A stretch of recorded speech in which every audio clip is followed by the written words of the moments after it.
Notre invité du matin, c'est Anne-Gabrielle Guébelil. Bonjour. Bonjour Elisabeth. Merci d'accepter notre invitation. Alors, mardi, c'est le 24 septembre. C'est la date anniversaire du rattachement de la Calédonie à la France. C'est la date de la fête de la citoyenneté. Mais c'est aussi désormais la date de tous les dangers dans le contexte insurrectionnel que connaît la Nouvelle-Calédonie. Est-ce que vous-même, est-ce que la police nationale, vous avez peur de ce 24 septembre? Alors évidemment, nous n'avons pas peur, Elisabeth, de cette date. Nous sommes prêts.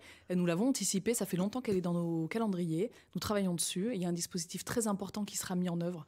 Notre objectif, c'est d'assurer la sécurité de tout le monde, tous les biens, toutes les personnes. Et donc nous serons présents en nombre ce jour-là. Alors, les rassemblements, les défilés, les cortèges sont interdits à Nouméa, dans le Grand Nouméa.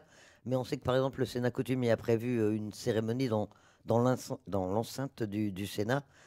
Comment est-ce que vous allez assurer la sécurité de l'événement, voire la circulation autour? Alors je précise donc que c'est monsieur le commissaire qui a pris un arrêté qui interdit tous les cortèges et défilés sur la voie publique. S'agissant d'une réunion à l'intérieur du Sénat coutumier, en effet, cet arrêté ne s'applique pas. Nous, notre objectif, c'est qu'une fois de plus, cet arrêté soit appliqué sur la voie publique. Donc il n'y aura aucun cortège. Et devant le Sénat coutumier, nous serons en nombre, présents, pour assurer la vacuité de l'axe et assurer la sécurité de toutes les personnes autour. Alors, dans la perspective de ce 24 septembre, le haut-commissaire a indiqué qu'il y avait un dispositif de force de l'ordre très important. On parle de 7000 hommes. Quels sont les effectifs de la police nationale? Est-ce que vous aussi, vous avez bénéficié de renforts? Alors en effet, hein, dès le début des émeutes, on a reçu des renforts conséquents. Là, on a encore des renforts et ces renforts concernent essentiellement des policiers de maintien de l'ordre, c'est-à-dire des compagnies de CRS et des escadrons de gendarmerie mobile. Donc ils seront présents en nombre ce jour-là pour assurer la sécurité de tout le monde.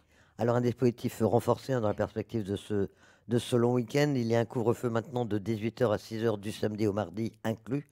Le couvre-feu, globalement, il est respecté par les Calédoniens et comment est-ce que vous les contrôlez? Alors, il est globalement respecté. On est nombreux le week-end et d'ailleurs en semaine également la nuit. Donc, toutes les personnes qui sont sur voie publique quasiment sont contrôlées. Après, il y a quand même des exceptions. Il y a des personnes qui ont le droit de circuler parce qu'ils sont allés à l'aéroport ou parce qu'ils travaillent. Donc, c'est pour ça que parfois on voit du monde dehors. Pour autant, la police ne fait pas de cadeaux. Il y a beaucoup de verbalisations qui ont eu lieu, quasiment une centaine. Donc, on est présent et on contrôle les individus qui sont hors de leur domicile. Il y a également l'interdiction de la vente du transport d'alcool, d'armes également ou de carburant.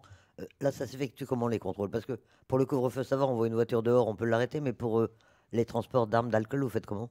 Alors, je pense que vous avez constaté que chaque nuit, il y a des contrôles routiers qui sont organisés à l'entrée de ville et sur les gros ronds-points, avec des réquisitions de monsieur le procureur. Donc, on arrête tous les véhicules. Ça nous permet d'ouvrir les coffres, ça nous permet de contrôler les personnes qui sont dehors et de constater s'il y a des armes qui sont présentes. Il y a beaucoup d'interpellations pour des ports d'armes prohibés et de constater également s'il y a de l'alcool. Et il y a beaucoup de saisies, enfin, il y a beaucoup de contrevenants, il y a beaucoup de sanctions. Là Il y a- aussi, globalement, c'est respecté.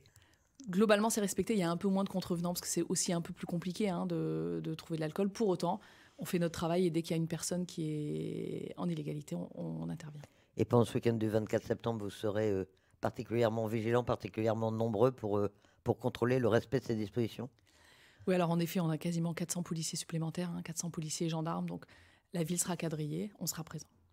Alors, en dehors du 24 septembre lui-même, quelle est la situation à Nouméa, 4 mois après le début de l'insurrection? On a l'impression qu'il y a encore quelques points chauds quand même, hein. Même la nuit dernière, il y a encore eu quelques petits incidents. Alors globalement, la situation est stabilisée. Pour autant, il ne faut pas faire preuve non plus d'un déni de réalité. Il y a encore des incendies qui sont fréquents. Il y a quelques nuits qui sont plus animées que d'autres.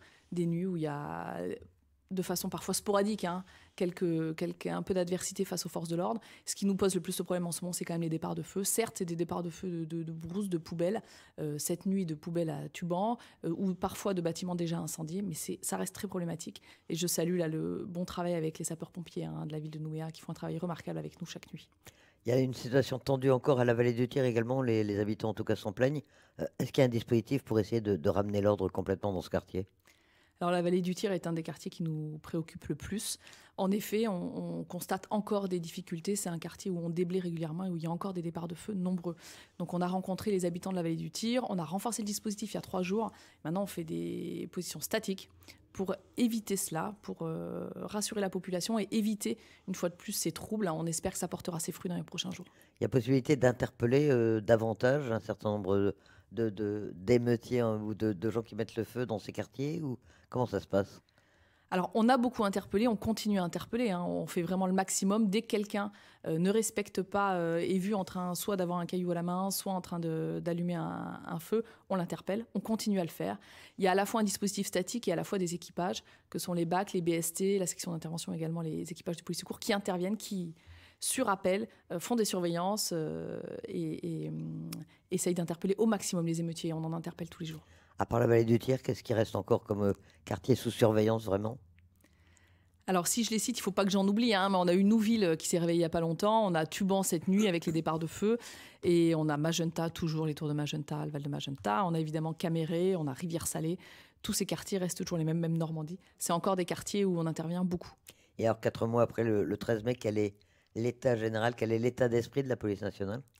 La police est déterminée. On a été là le premier soir, on est encore là aujourd'hui, on sera encore là sur les prochains jours. On n'a qu'un seul objectif, hein, c'est que la situation redevienne normale, que tout le monde puisse retrouver une vie normale, et on y participe tous les jours. Beaucoup de blessés dans vos rangs, dans les rangs de la police? Oui, beaucoup de blessés, alors moins en ce moment, hein, il faut quand même vraiment être tout à fait honnête. La situation est plus calme, même si parfois les Calédoniens ne s'en rendent pas compte, la situation est plus calme en zone police, donc moins de blessés actuellement, mais beaucoup de blessés sur les 4 mois. Et on pense toujours évidemment à nos policiers de la BAC qui ont été blessés. Et un dispositif donc prévu, quadrillé pour le 24 septembre, c'est peut-être ce que les Calédoniens attendent et veulent savoir. Alors un dispositif très important, un renforcement de notre présence dans tous les quartiers sensibles, donc tous les points qui sont occupés H24 ou de façon très forte seront encore renforcés pour être sûr qu'il n'y ait pas de début d'émeute dans les quartiers. Également un dispositif pour assurer la vacuité de la SAV Express, la VE1, donc nous serons présents, cette route circulera et on pourra intervenir partout et rapidement. Et enfin un dispositif très présent à Nouville, évidemment, pour assurer le déroulement du rassemblement sans aucune difficulté et en protection des institutions. Anne-Gabrielle Guébelil, merci d'avoir accepté cette invitation. Merci Elisabeth.